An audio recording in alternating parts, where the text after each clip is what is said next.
শেষ হলো ডক্টর ইউনূসের শাসনামল। গত 17 ফেব্রুয়ারি তারেক রহমানের নেতৃত্বে নতুন মন্ত্রিসভা শপথ গ্রহণের পরেই ইউনূসের অধ্যায়ের সমাপ্তি ঘটে। একটি গণ অভ্যুত্থানের পর আন্দোলনের নেতৃত্ব দেওয়া ছাত্রদের অভিপ্রায় অনুযায়ী শান্তিতে নোবেলজয়ী ডক্টর মোহাম্মদ ইউনূসকে প্রধান উপদেষ্টা হিসেবে জাতি বরণ করে নেয়। ডক্টর ইউনূস একজন আন্তর্জাতিক খ্যাতিসম্পন্ন ব্যক্তিত্ব। সারা বিশ্বে তার পরিচিতি। বিশ্বের বিভিন্ন দেশে তিনি যান, বক্তৃতা করেন। তাই তার প্রধান উপদেষ্টা হিসেবে নিয়োগে জাতি আনন্দে উল্লসিত হয়। দেশের মানুষ এরকম একজন বিশিষ্ট ব্যক্তিকে সরকার প্রধান হিসেবে পেয়ে আশায় বুক বেঁধেছিল। দেশের মানুষ আশা করেছিল ডক্টর ইউনূসের ছোঁয়ায় বাংলাদেশ বদলে যাবে, নতুন বাংলাদেশ বিশ্বের সামনে মাথা উঁচু করে দাঁড়াবে, বাংলাদেশ তর করে এগিয়ে যাবে অর্থনৈতিক সমৃদ্ধির পথে, বৈষম্যমুক্ত দেশ হবে, দুর্নীতি বন্ধ হবে, মানবাধিকার লঙ্ঘিত হবে না, আইনের শাসন ন্যায় বিচার নিশ্চিত করা হবে, নারীরা মর্যাদা পাবেন, শিক্ষাঙ্গনে মেধার প্রতিযোগিতা হবে, নতুন বাংলাদেশে সবাই মন খুলে কথা বলবে, মত প্রকাশের স্বাধীনতা নিশ্চিত হবে, জাতি মানবিক দেশ গড়ে তুলবে, এমনটা প্রত্যাশা ছিল। দেখেছিলাম ডক্টর ইউনূসকে দেখে। ডক্টর ইউনূস নিঃসন্দেহে একজন অসাধারণ বক্তা। কথার মায়াজালে তিনি এদেশের মানুষকে সম্মোহিত করেছিলেন। কিন্তু 18 মাস পর যদি আমরা হিসাবের খাতা খুলে দেখি, তাহলে দেখব জমার খাতা শূন্য। ডক্টর ইউনূসের 18 মাসের শাসনকাল হতাশার, বেদনার, দুঃস্বপ্নের কালো অধ্যায়। গত 17 ফেব্রুয়ারি নতুন সরকারের শপথ গ্রহণের সাথে সাথে বাংলাদেশের জনগণ যেন কারাগার থেকে মুক্তি পেল। ডক্টর ইউনূসের 18 মাস এদেশের মানুষ মনে রাখবে উৎকণ্ঠা আর আতঙ্কের সময় হিসাবে, এক অবর্ণীয় কষ্ট আর দুঃখের স্মৃতি হিসাবে। 18 মাস ডক্টর ইউনূস বাংলাদেশকে কি দিলেন? ডক্টর ইউনূস বাংলাদেশকে মব সন্ত্রাস প্রাতিষ্ঠানিক রূপ দিয়েছেন। গত 1.5 বছরে এটা যেন নিয়মে পরিণত হয়েছে যে ক্ষমতার জোরে অন্যের বাড়িঘর, ব্যবসা প্রতিষ্ঠান দখল করা যায়। ডক্টর ইউনূস বাংলাদেশে একটি শক্তিশালী মব বাহিনী উপহার দিয়েছেন, যারা আইনের ঊর্ধ্বে, বিচারের বাইরে। তারা যা বলবে সবাই তা মানতে বাধ্য। এরা যদি বলে পরীক্ষা হবে না, তাহলে পরীক্ষা বন্ধ করতে হবে। এরা যদি বলে কাউকে গ্রেফতার করতে হবে, তাহলে গ্রেফতার না করলে পুলিশের চাকরি যাবে।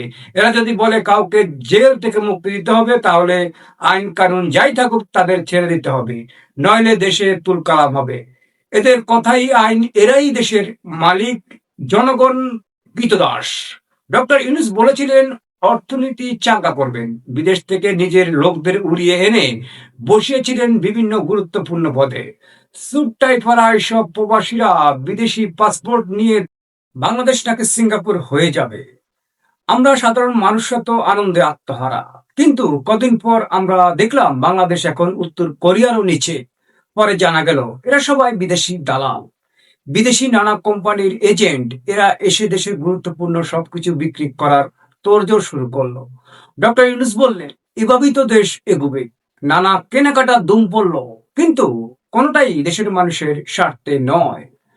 ডক্টর ইউনূস দেখলেন বেসরকারি খাতকে যদি ধ্বংস না করা যায়, তাহলে বিদেশি কোম্পানির কাছে গ্যাস, সমুদ্র বন্দর, বিমানবন্দর ইত্যাদি বিক্রি হবে কিভাবে। এজন্য তিনি বেসরকারি খাতের কোমর ভাঙার কাজ শুরু করলেন।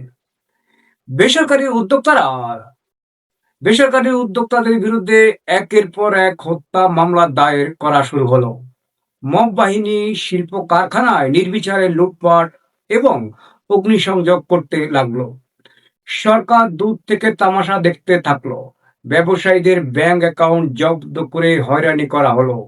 শিল্প কারখানায় গ্যাস, বিদ্যুৎ সরবরাহ বন্ধ হয়ে যাওয়ার উপক্রম হলো। বেসরকারি উদ্যোক্তারা হতাশায় হাত পা গুটিয়ে বসে থাকাই নিরাপদ মনে করলো। বন্ধ হলো বহু শিল্প কারখানা। নতুন করে বেকার হলো 1.5 কোটি মানুষ। দারিদ্র সীমার নিচে চলে গেল আরো 2 কোটি মানুষ। গত 18 মাসে ডক্টর ইউনূস দেশের অর্থনীতি পোকলা করে ফেলেছেন।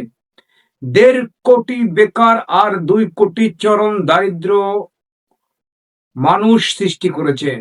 অর্থনৈতিক ক্ষেত্রে এটাই তার জাতিকে উপহার।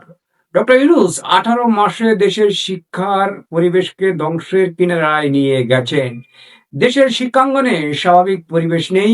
কথায় কথায় মারামারি, ক্লাস বন্ধ, অন্য শিক্ষা প্রতিষ্ঠানের সঙ্গে সংঘর্ষের ঘটনা ঘটেছে প্রতিনিয়তই। শিক্ষার্থীরা ক্লাস না করে রাস্তা বন্ধ করে আন্দোলন করেছে। এসব নিয়ে ডক্টর ইউনূসের না ছিল উদ্বেগ, না ছিল শিক্ষার্থীদের ক্লাসে ফিরে যাওয়ার আহ্বান। প্রতিটি ভাষণে শিক্ষার্থীদের প্রশংসা করে বরং তিনি এসব বিষয়ে প্রশ্রয় দিয়েছেন। গত 18 মাসে গণমাধ্যমে এক আতঙ্ক পরিবেশ বিরাজ করেছে।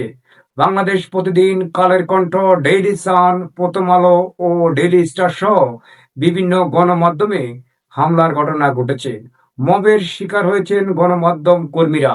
হত্যা মামলার আসামি করা হয়েছে বহু সাংবাদিককে। শুধু মাত্র সরকারের সমালোচনা করার কারণে আনিস আলমগীর সহ অনেককেই কারাগারে যেতে হয়েছে। গত 18 মাসে ক্রীড়াক্ষেত্রেও ছিল হতাশার চিত্র। রাজনীতির বিষবাষ্প থেকে খেলাধুলাও মুক্ত রাখতে পারেনি অন্তর্বর্তীকালীন সরকার। টি-20 বিশ্বকাপে অংশগ্রহণ না করার সিদ্ধান্ত বাংলাদেশের ক্রিকেটে অপূরণীয় ক্ষতি হয়েছে।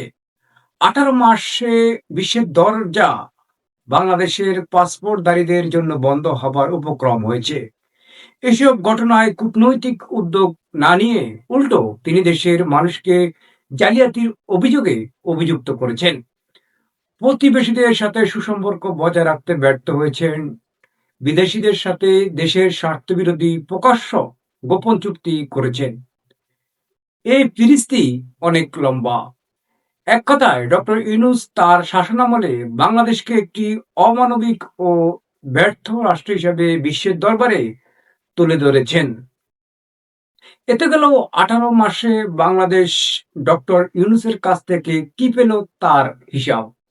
এবার দেখা যাক প্রধান উপদেষ্টা হিসেবে দায়িত্ব পালনকালে তিনি কি নিলেন। বাংলাদেশের অন্তর্বর্তী সরকারের প্রধান উপদেষ্টা হিসেবে ডক্টর মোহাম্মদ ইউনূস বিভিন্ন দেশ সফর করেছেন স্বল্পতম সময়ে। 1 ডজন দেশ সফরে অনন্য রেকর্ড করেছেন ডক্টর ইউনূস। কিন্তু এসব বিদেশ সফর যতটা না ছিল দেশের জন্য, তার চেয়ে বেশি নিজের জন্য। এসব সফরের একটিও কোনো দেশের আমন্ত্রণে সফর করেননি ইউনূস। সবগুলো সফরই মূলত বিভিন্ন আন্তর্জাতিক সংস্থার সম্মেলনে যোগদানের জন্য হয়েছে। সুযোগ মতো মার্কিন প্রেসিডেন্ট, চীনের প্রেসিডেন্ট ও জাপানের প্রধানমন্ত্রীর সাথে ছবি তুলেছে। ফলে খুব স্বাভাবিকভাবেই এইসব সফরের গভর্নমেন্ট টু গভর্নমেন্ট কিছুই অর্জনের সুযোগ থাকে না। প্রকৃতপক্ষে এইসব সফরের স্বল্পমেয়াদী প্রচারণা ও ব্যক্তিগত ইমেজ নির্মাণ ছাড়া দেশের জন্য বাস্তবিক অর্জন প্রায় শূন্য। ইউনূসের এইসব সফর অধিকাংশ ক্ষেত্রে পশ্চিমা বিশ্বকে খুশি করা, তাদের স্বার্থ রক্ষা করা এবং নিজের ব্যক্তিগত প্রচারণা ও ব্র্যান্ডকে বৈশ্বিকভাবে আরো শক্তিশালী করার জন্য হয়েছে বলেই দৃশ্যমান। ডক্টর ইউনূসের প্রায় সব বিদেশ সফরের কেন্দ্রবিন্দুতে থাকে তার 3-0 তত্ত্ব নিয়ে বক্তৃতা, যা বাংলাদেশ টেলিভিশনে সরাসরি সম্প্রচারিত হয়।